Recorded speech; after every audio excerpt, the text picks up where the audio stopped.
Today, we're going to build a simple social platform where users can upload images, like, comment, explore, and search. Our goal in this episode is to understand the fundamentals of web development and the architecture of the entire stack. There is no React or Angular or Next.js. There is no Express or Django or any kind of gemstones on Rails.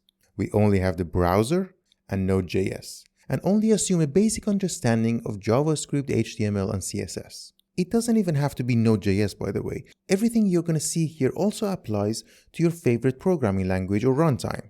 The fundamentals don't change. But personally, I pick Node.js because my brain is just not big enough to hold two entirely different languages and ecosystems and jump back and forth between them. Also, using the same language lets us occasionally reuse some code between the client and the server, which is very nice. Alright, let's get started. A website is like a conversation or a dance between a client, like a browser, and a server. The conversation is initiated by the client. When we enter the address of the server into the URL bar, the browser sends a message to the server that says, "What's on the home page," for example. Then the server will send the HTML of the home page back. So the server must be listening and waiting for the client to initiate the request. The server is where all the data is stored. The images, likes, comments, user credentials, everything is on the server. Alright. I'm going to create a file named server.js. Import the network module and use it to create a server.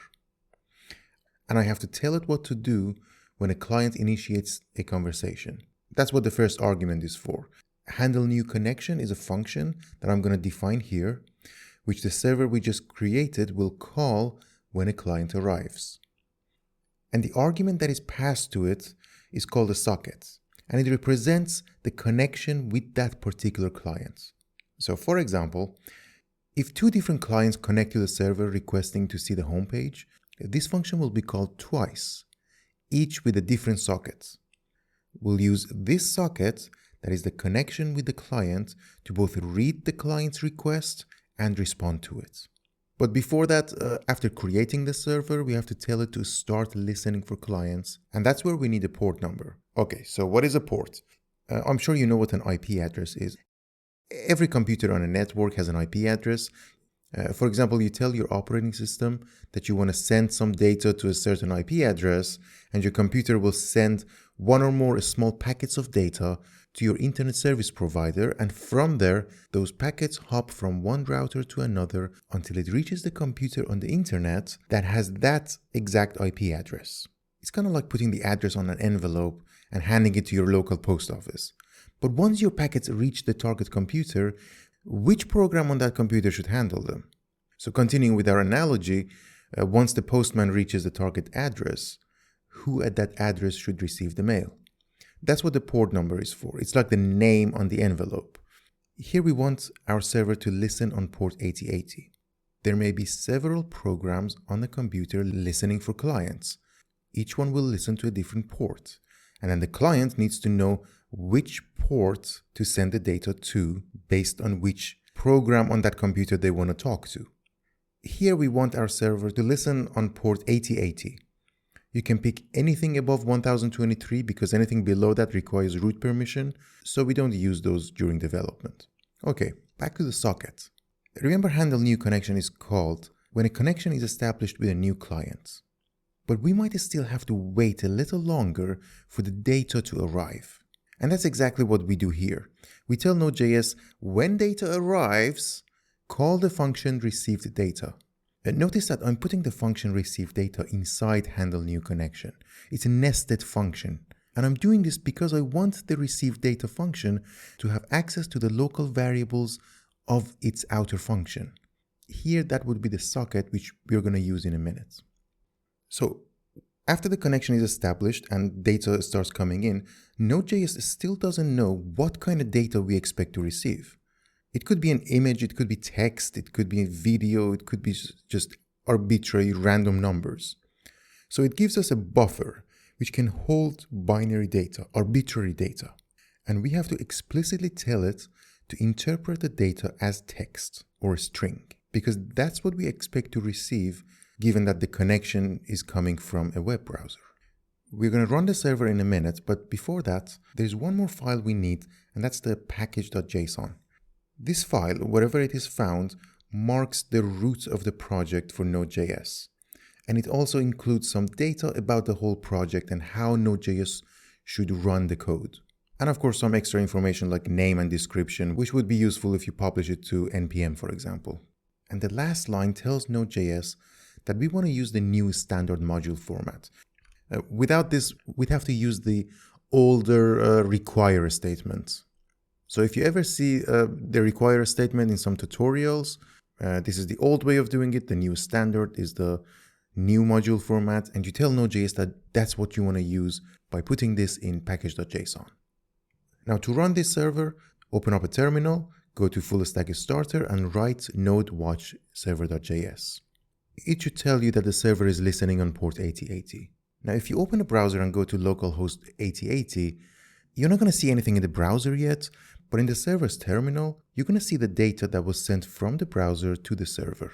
This is a request from the browser that was read off the socket and logged into the console inside the receive data function. If you look at the first line, it wants to get the first page of the website, also called the home page, represented by a /. But you don't see anything yet in the browser because the server isn't actually responding. So let's answer the browser.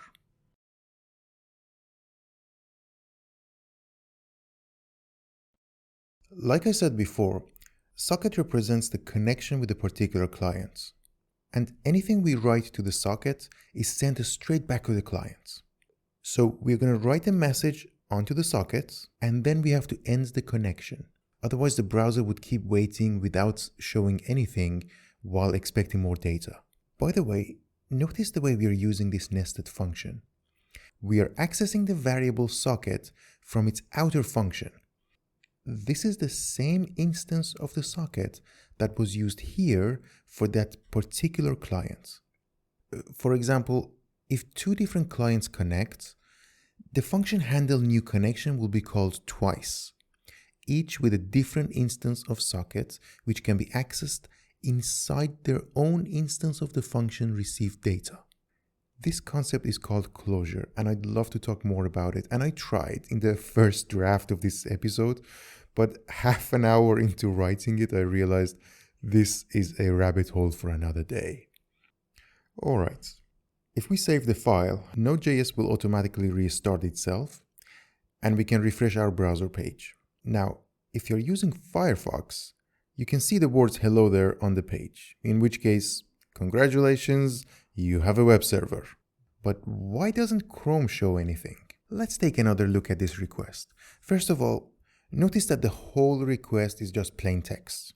The first line starts with a verb like get, followed by a path where / is the top level, followed by the version of HTTP that the client is using. We'll get back to this in a second. And then we have a bunch of lines, each with a key, followed by a colon and its value. These are the headers of the request, and they're followed by an empty line that indicates the end of the header section.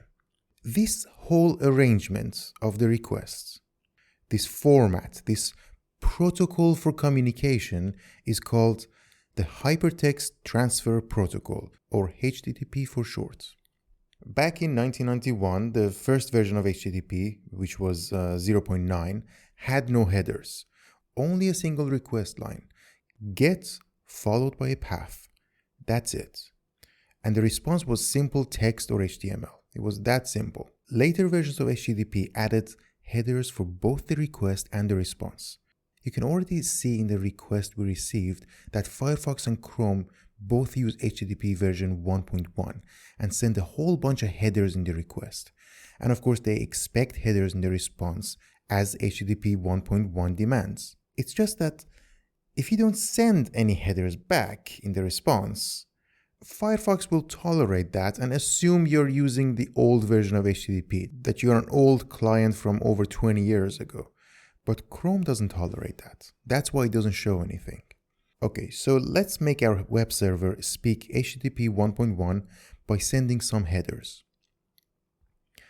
The first line confirms the HTTP version, followed by the status code of the response. For example, if the request is successful, you send 200.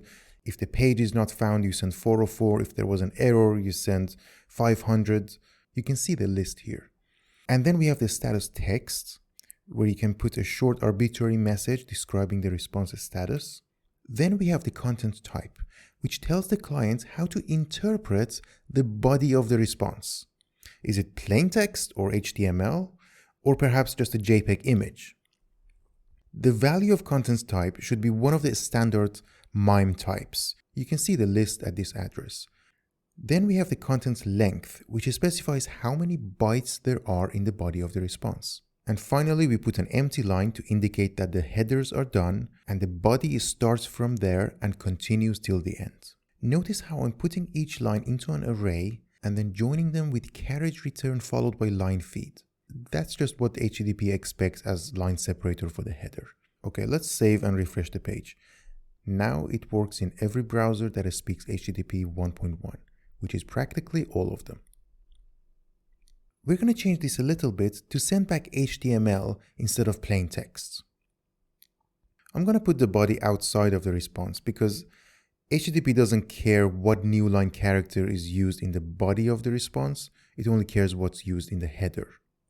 Also, it's easier to write using JavaScript template strings, and it allows us to calculate the content length dynamically. But we gotta be a little bit careful here. We cannot use body.length because in JavaScript, the length property of a string represents the number of units used internally, and that's different from the number of bytes. Although it's the same for the basic English alphabet like we have here, that is the ASCII characters, as soon as you have other languages and emojis, it's going to be completely different. You can see a couple of examples here. If you're interested in diving deeper into this rabbit hole, and believe me, it is a rabbit hole, first of all, I would love to make another episode about it, but also just Google Unicode. Oh, and let's not forget to change the content type. Otherwise, the browser wouldn't know to interpret it as HTML. It will literally show the HTML as plain text. Alright, if we refresh the page now, we can see the title in the browser tab and the message as a larger H1 heading. This is the home page of our website, which we're going to keep improving. But let's make another page too. We're going to put a link here, and if we click it, we can see in the terminal that the browser is sending another request, this time with a different path. So it should be obvious what we have to do now. We have to parse this message, at least the first line of it, and extract the path that was requested, and based on that, handle the request separately. We know that the lines in the header are separated by carriage return and line feed, so we can split the string by that to get the lines. And we only want the first line for now. And on the first line, those three different components, the method, path, and protocol, are separated by a space. So let's split by a space. Now we have all three components of the request line. Now that we know which path the client is requesting, we can switch on that path and handle each one separately in its own function. And of course, if it doesn't match any known paths, we respond with the 404 not found error. We are going to extract our response for the home page and put it in its own function. Then copy paste it and change a few things to handle the image page. And finally, we're going to write the handler for the 404 error. You could include an HTML body for this too, but it's not absolutely necessary for now. As long as we send the 404 status code, the browser knows what we mean and tells the user that the page they were looking for was not found. Okay, now if we click the link on the home page, it'll take us to the new image page. The browser requested the /image page first, and the server responded with the HTML of the page. And then as soon as the browser saw this image tag in the body of the page, it sent another request to load this image. The request is pretty much the same as the ones we've seen before, except for the path and one of the headers which informs the server which content types, or in this case image types, are acceptable. Serving an image is not that different from serving text, except that first we must read the file. So I'm going to import Node's file system module and use it to read the file. notice that the path of the file we are reading is relative to the root of the project, because that was the current working directory in the terminal from which we ran the server. So as far as the operating system is concerned, we are still in that directory. Once the data is ready, Node.js will let us know by calling this function. First, we check if there was an error accessing the file, in which case we send a 404 not found error. Otherwise, we write the HTTP head with the proper contents type so that the browser knows what to expect. And then we write the buffer containing the binary data of the image onto the socket and finally end the connection. So notice the general format here. The protocol is the same, whether you're sending plain text, HTML, or binary data in the body, as long as the content type is set properly so that the browser knows how to interpret the data in the body.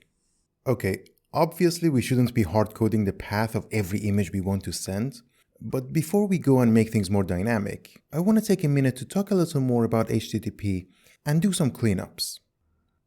Did you notice this header in all the requests coming from the browser? It is asking the HTTP server to keep the connection alive, that is, keep the socket open, because most likely the browser will be sending more requests. Just like we saw with the image page, as soon as the first request is answered and the HTML is parsed, the browser is going to fire a bunch more requests to load other resources mentioned inside the HTML, like images, JavaScript, and CSS. This is important because establishing a connection is an expensive three-step process called a handshake. First, the client sends a packet to the server to open the connection.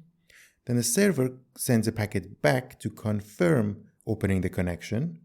And finally, the client sends another packet to the server to confirm the confirmation.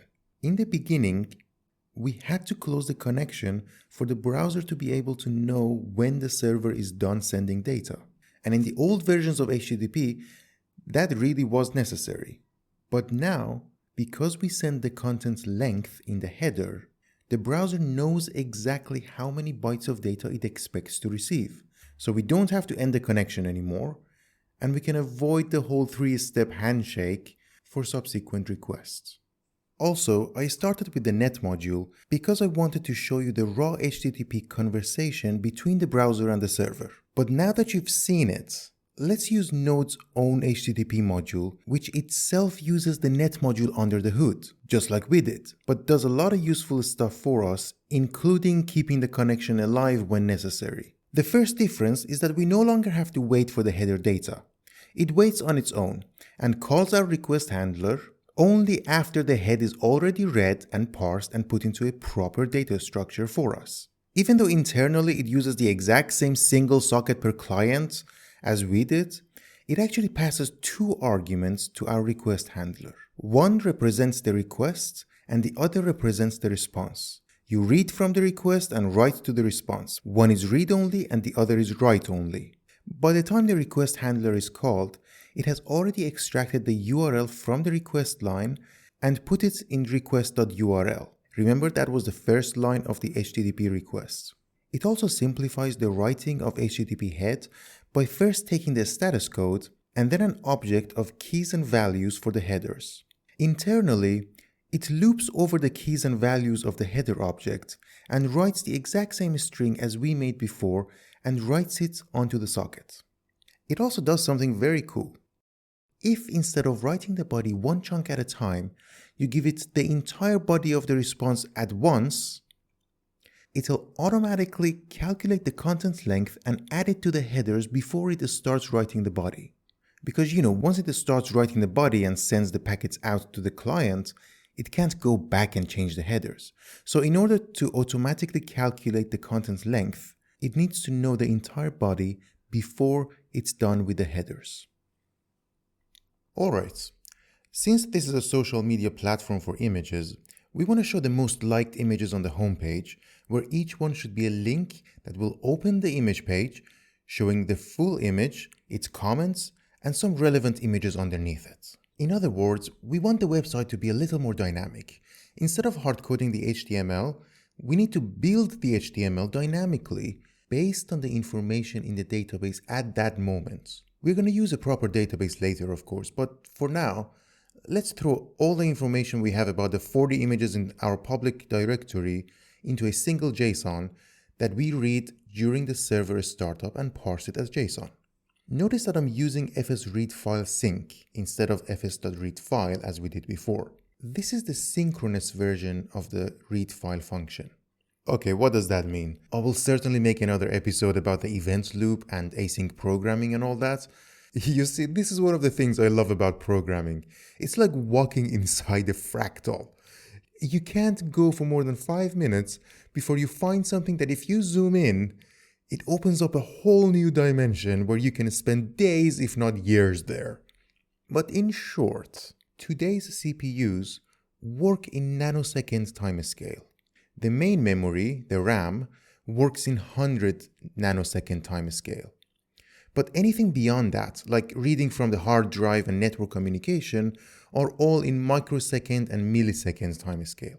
In other words, in the time that it takes to read something off the hard drive, the CPU could execute 1,000,000 lines of code. The synchronous version of these file system functions basically tell the JavaScript runtime, hey, I don't need you to do anything else in the meanwhile, just wait until the file is read and only then continue executing the rest of the program. Meaning that it blocks the runtime. Whereas the asynchronous versions, which is what we used here in the respond image function, tell the JavaScript runtime, hey, continue as usual, execute the rest of the code, and if a new client request comes in, handle that one too.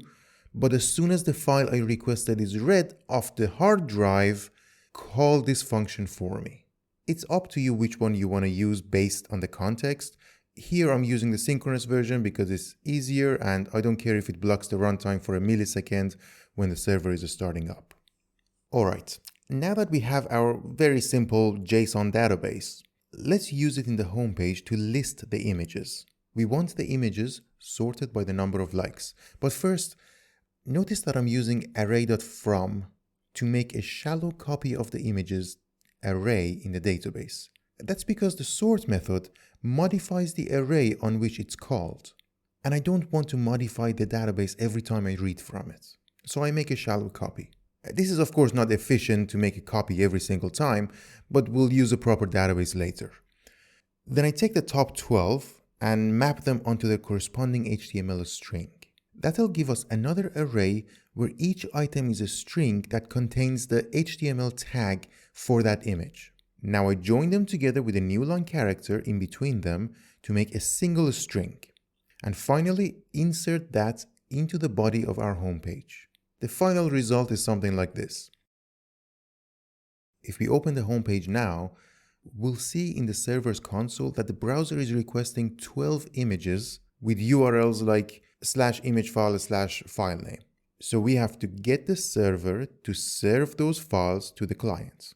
Remember that this switch statement is essentially our router that decides which function should handle which request. But how do we tell it to handle not an exact URL, but an entire pattern of URLs, anything that starts with image file, for example? Well, if we split the URL by a slash, we can decide the route based on the first part of the URL. But be careful with how the split method works, because since the URL itself starts with a slash and we are splitting by a slash, the first element of the resulting array is always going to be an empty string.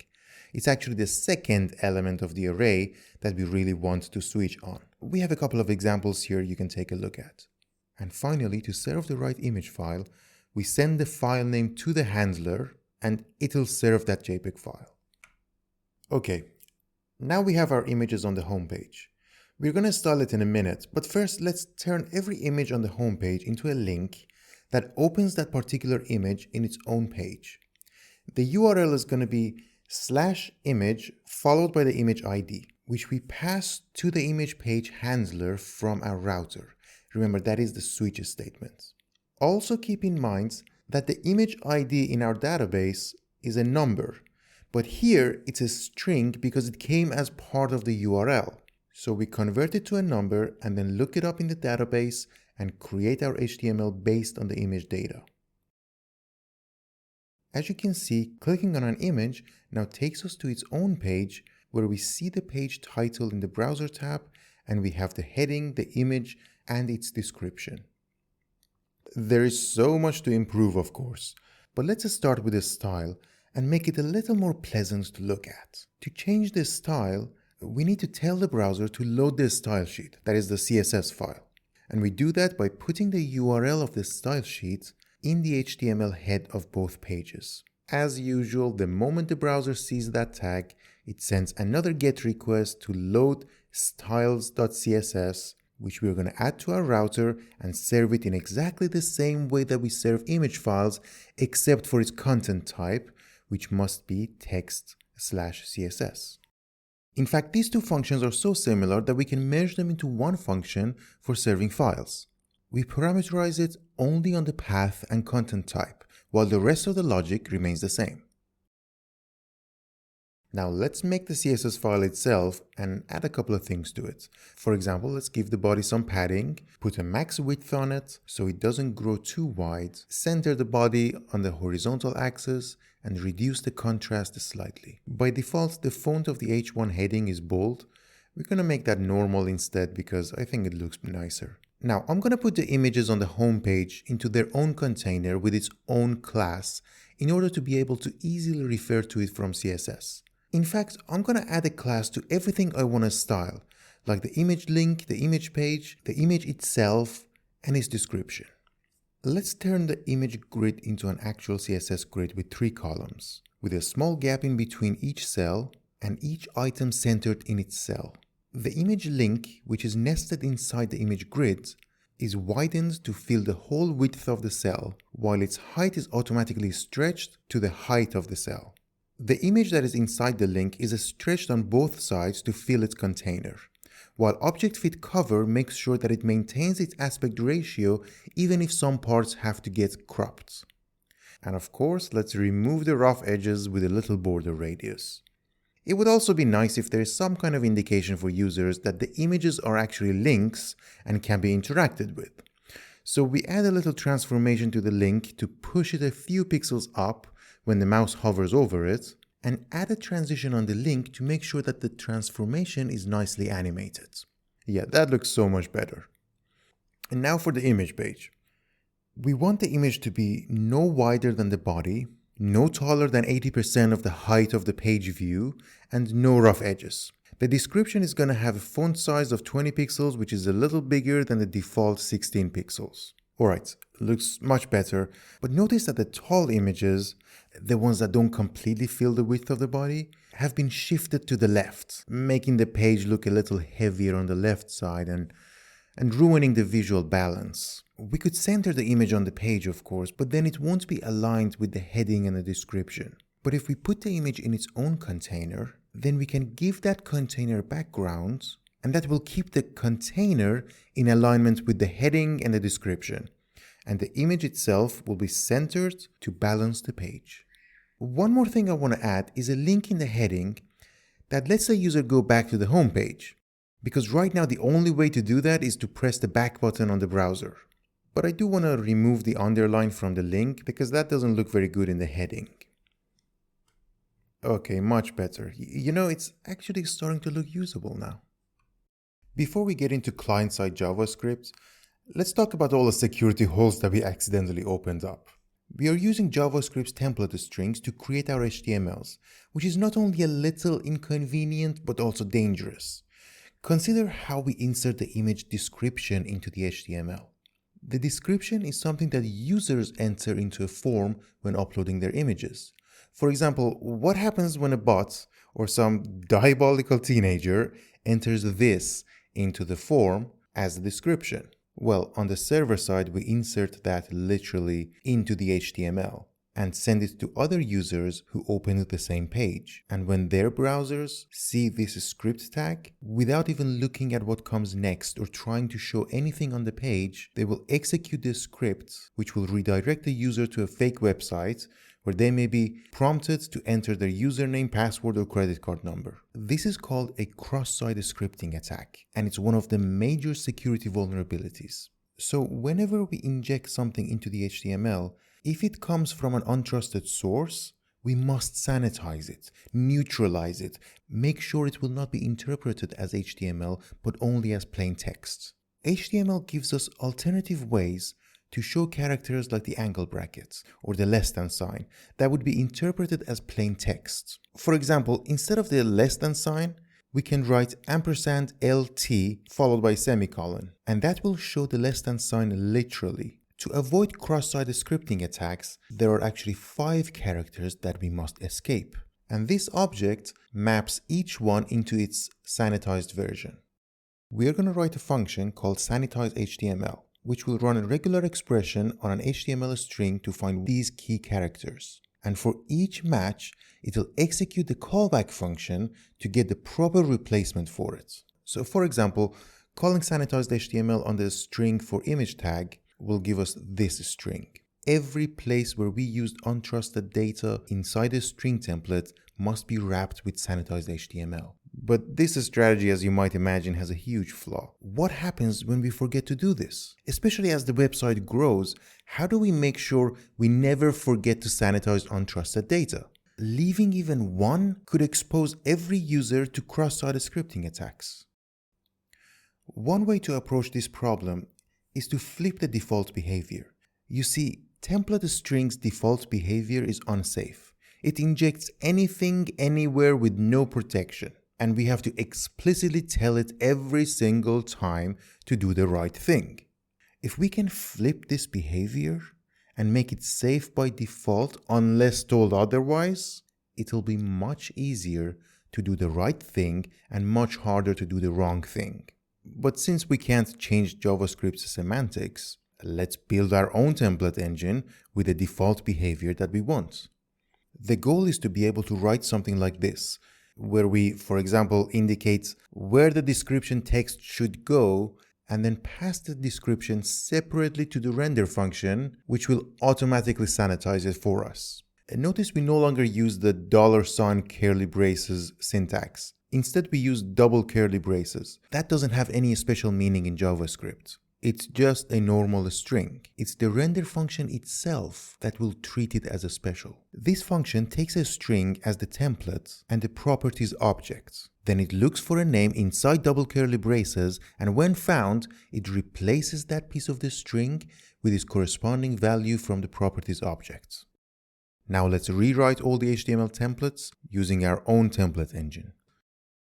We pass a string to the render function, put the name of the variables inside double curly braces, and then pass an object that includes all those variables we used inside the template.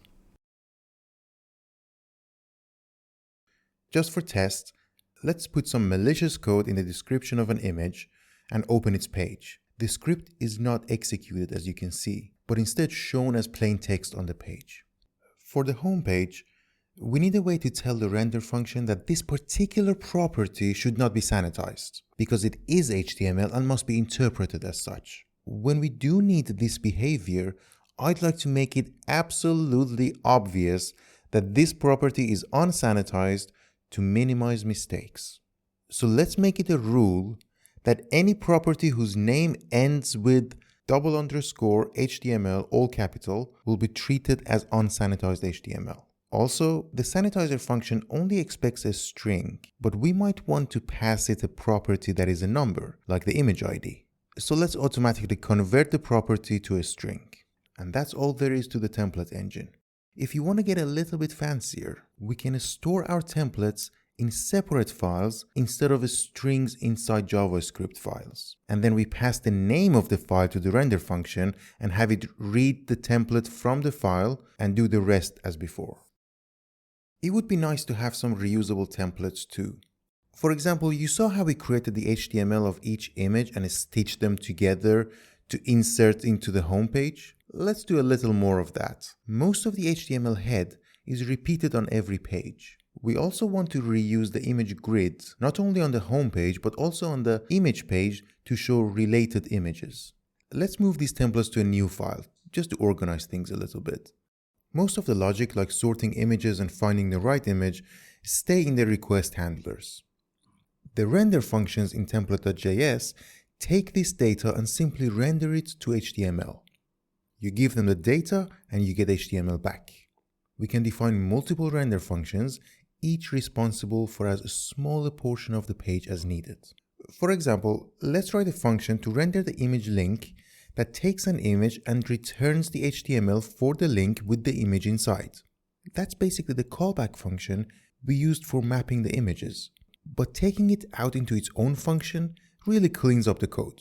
Another thing to notice is that the main layout of the HTML is pretty much the same except for the title and the body.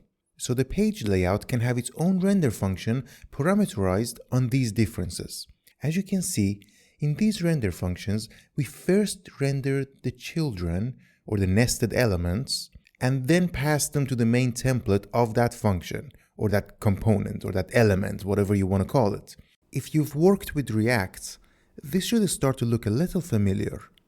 In fact, we are headed that way, and we'll recreate a React-like framework in the next episode. Another example, let's take the image grid component out into its own function. Again, we are going to render its children, the images, first, and then pass those to the main templates. Once that's done, we can reuse the image grid on the image page, whose render function must take the relevant images as parameter and use them to render the image grid. Now let's go back to the request handler to write the main logic for fetching the relevant images. For now, we're just going to return the most liked images, excluding the one currently being shown, of course. Later, once we implement proper search and tags, we'll find the truly relevant results. By the way, have you noticed these weird characters on the screen? In fact, we can make it weirder by inserting some non-Latin text or emojis to the title of one of the images. I'm gonna go off on a tangent here because I think it's important to at least have a basic understanding of what encoding is. At the hardware level, there is no such thing as text, image, or video. It's all just a bunch of numbers, a sequence of bytes, where each byte is 8 bits and can represent a number between 0 and 255. To represent text, audio, or images, we need a shared agreement on what those numbers mean. For text, that means deciding which numbers correspond to letters like A, B, C, or even the heart emoji. For audio, it's how those numbers map to sound waves, and for images, it's pixel positions and colors. These agreements are called encodings. And over time, of course, different encodings emerged. Not just for different media types, but also for different languages, better compression, or just for fun, I guess. So when you have a sequence of bytes, whether it came from the network or it's in memory, you need to know its encoding to interpret it correctly. And if you use the wrong one, you'll end up with garbled, meaningless characters on the screen, which is exactly what's happening here. But what exactly is text or string in JavaScript? As described by the standard, a JavaScript string is text represented as a sequence of bytes encoded as UTF-16. Remember that other languages may use other encodings for their string types. But when storing text on disk or preparing it to send over the network, we usually use UTF-8 instead of UTF-16 by convention. One way to easily remember that is that the smallest unit of a UTF-8 string is 8 bits, or 1 byte, whereas the smallest unit of a UTF-16 string is 16 bits, or 2 bytes. And of course, when sending data over the network, we want it to be as compact as possible, so we pick UTF-8. In Node.js, when you read some arbitrary data from disk or network, you get a buffer, which represents a sequence of bytes with no specific encoding. When you tell Node.js to convert your buffer to a JavaScript string, it assumes that the data in the buffer was encoded as UTF-8, unless told otherwise, of course, and then Node.js converts that into UTF-16, which is the JavaScript string. The reverse of this process is also true. When you take a JavaScript string and convert it to a buffer to store it on disk or send over the network, Node.js automatically encodes it as UTF-8 by default, so that it will be as compact as possible. Okay, now what do Firefox and Chrome think about the encoding of the data sent by our server? If you open the dev console of the browser and enter documents.character_sets, it'll tell you that it thinks the encoding is Windows 1252. It's no wonder it shows weird characters. This is a very old encoding that only supports a few Latin languages and was invented way before emojis took over the world. But why did the browsers pick that one? Well, because our server didn't tell them what to pick. So they guessed. They guessed wrong. Here's how we tell the browsers that the bytes we are sending in the body of the HTTP response is encoded in UTF-8. Sorry for the long footnote on text encodings. That was really just a roundabout way of saying, put this little thing here to make it all work. But to me at least, it's very interesting to know what the data actually looks like in memory, underneath all the abstraction layers that we have. And I'll try not to bring up encoding again anytime soon. Moving on, let's add a button to the image grid to load more images underneath it. This is something that requires some client-side JavaScript, but first let's try it without client-side code and see what challenges pop up. We're going to add a link at the bottom of the grid that when clicked will load the same page but with more images. Instead of the first 12, it should show the first 24. But how do we tell a server how many images we want on the page? We could of course add it to the path. For example, /image/1/1 would get the first 12 related images, and /image/1/2 would get the first 24 related images, and so on. And we would have to do something similar for the home page as well. But I don't really like this. When we put a piece of information in the URL that is supposed to be optional and reused across different pages, it's better to use a different part of the URL, which is rather confusingly called search parameters. Confusing because it's not just for search. You can use it for absolutely anything you need. We put a question mark at the end of the path name, followed by a key, an equal sign, and then its value. And if you have more key value pairs, you can put an ampersand between them like this.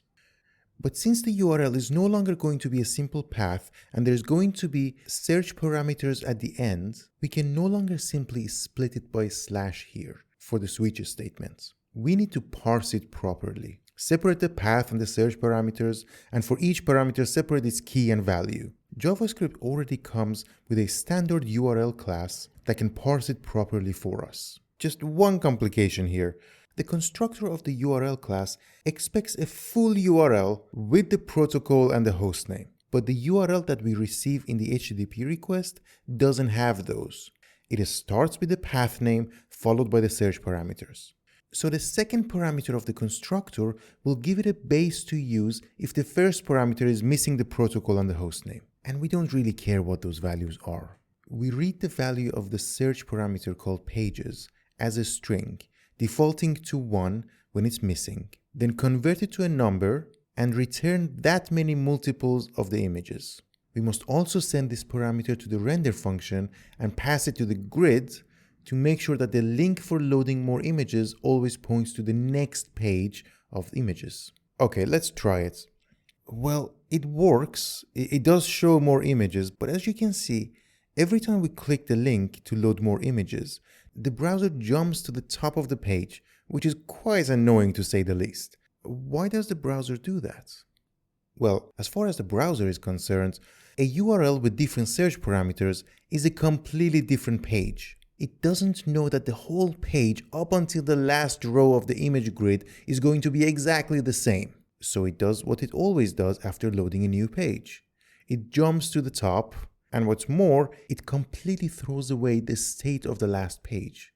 For example, if we had an input or a text area for entering comments underneath the image, everything we had entered into that form would be lost. It's a whole new page with a fresh state. The only way to preserve the state of the page, including the scroll position and form inputs, is to avoid a full page reload. Instead, when the user clicks a link or button, we need to intercept that event, and if it's a link, we tell the browser not to navigate away because we're going to handle it ourselves. Using client-side JavaScript, we send an ordinary GET request to the server, fetch the HTML of the next 12 images, and seamlessly inject it at the bottom of the grid without touching anything else on the page. This feels like a natural stopping point to me for this episode, right before we jump into client-side JavaScript. I really wanted to cover caching as well, which is a very important topic, especially for a web server that serves large files like images and videos. But I don't want to make this episode any longer. Let's come back to that later. In the next episode, we'll focus more on JavaScript on the client side, JavaScript bundling, and compare client-side and server-side rendering. We'll also see how to deploy the site to the cloud and then move on to more features like image uploads, comments, likes, and search. This was the very first CodeMic episode ever, and I had a lot of fun making it. As you know, CodeMic is a very different format than anything else out there, and I'm still getting the hang of it, so your feedback would mean a lot. Thank you for listening, and I hope you enjoyed it. See you next time.